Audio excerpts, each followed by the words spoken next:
Сәлем достар, менің каналыма қош келдіңіздер. Видеоны көрместен бұрын каналыма тіркеліп, қоңыраушаның суретін баса кетуді ұмытпаңыздар. Каналымның дамуына өз үлестеріңізді қоса кетулеріңізді сұраймын. Бұл видеода сіздер кивидің адам денсаулығына пайдасы мен зияны, құрамындағы көптеген витаминдер туралы, шын мәнісінде біздің көз жанарымыздың қайта қалпына келуіне көмектеседі ме, жоқ па? Осы және өзге де сұрақтардың жауабын видео барысында көретін боласыздар. Киви бұл тек дәмді ғана емес, сонымен қатар денсаулығымызға керек нағыз пайдалы жеміс болып табылады. Бұл жеміс киви құсының құрметіне осылай аталған. Киви витаминдер қоймасы. Орта пішінді 2 киви С витаминінің тәуліктік нормасының 230%-ға дейін өтейді. Бұнда апельсинге қарағанда дәрумен мөлшері 2 есе көп екен. Ал С витамині иммундық жүйені ынталандырады, стресске және жасқа байланысты процестерге қарсы тұруға көмектеседі. Сонымен қатар С витамині темірдің жақсы сіңілуіне және жаралардың жазылуына ықпал етеді екен. Сондай-ақ киви құрамында холестеринді төмендететін және адамның иммунитетін нығайтатын антиоксидант Е дәруменінің бірегей майсыз формасы бар. Кивидің құрамында серотонин көп.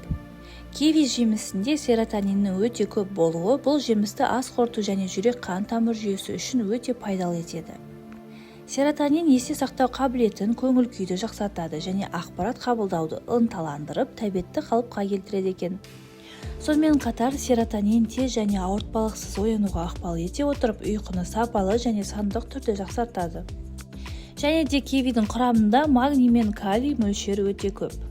2 кивиде шамамен 30 мг магний бар, ал бұл жүйке мен бұлшық еттердің жұмыс істеу үшін маңызды зат. Сондай-ақ киви калийге бай, онда калий мөлшері бананға қарағанда 2 есе көп.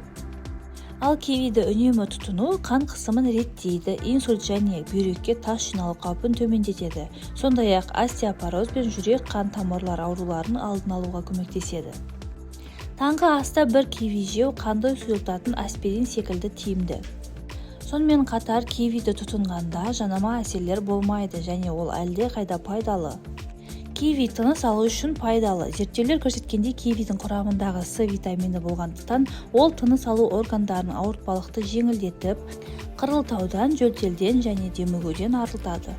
Көру қабілетін жақсартады. Кивидің құрамында жасқа байланысты болатын көру қабілетінен айырылуға жол бермейтін фитохимиялық лютеин бар. Лютеин сондай-ақ көзімізді еркін радикалдардың зиянды әсерінен қорғайды.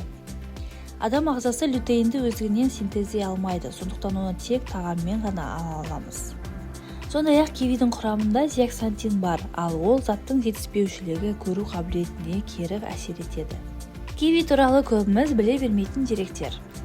Киви жемістің құрамындағы флавоноидтер мен каротиноидтердің анкароциногендік әсері бар екені дәлелденді. Олар ДНК-ны тотықтандыруды қорғайды және рак клеткаларының пайда болуына жол бермейді екен. Кивиді өз денсаулығы мен сымбатына назар аударатындар жақсы бағалайды. Оның құрамында калория аз және май жоқ. Дегенмен киви ас қорыту жүйесінің қалыпты жұмыс істеу үшін қажетті талшықтарға бай. Сонымен бірге киви жүкті әйелдер үшін қажетті жеміс. Оның құрамында жатырдағы қан жасушаларын өндіруге қажетті фолий қышқылы өте көп. Бұл экзотикалық жеміс еркектерге де пайдалы. Кивидегі амин қышқылдарының аргинины импотенциялы емдеу мен алдын алуда қолданылады. Кивидің қандай зияны бар? Кейбір адамдарда киви аллергиялық реакция тудыруы мүмкін.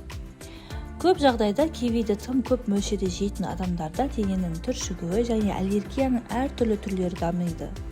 Киви қаншалықты пайдалы болса да, осы жемісті асыра пайдалануға болмайды. Киви жемісін көп жеу ісінуге, ал кейбір жағдайда анафилаксияға әкелуі мүмкін. Сондай-ақ ісінуден бөлек кивиді көп мөлшерде тұтыну демікпе, бөртпе, терінің қызаруы және ауыз қуысының шырышты қабығының тітіркенуіне әкелуі ықтимал. Кейде кивиді шамадан тыс қолдану тағамдық аллергия синдромын дамытады. Мұндай жағдайда адамның ерні, тілі мен шырышты қабаты ісініп, аузында ауырсыну және қышу сезімі пайда болады. Видеодағы киви туралы ақпарат сізге пайдалы болған болса, достарыңызбен бөлісіп, комментарий жазып, лайк баса кетуді ұмытпаңыздар.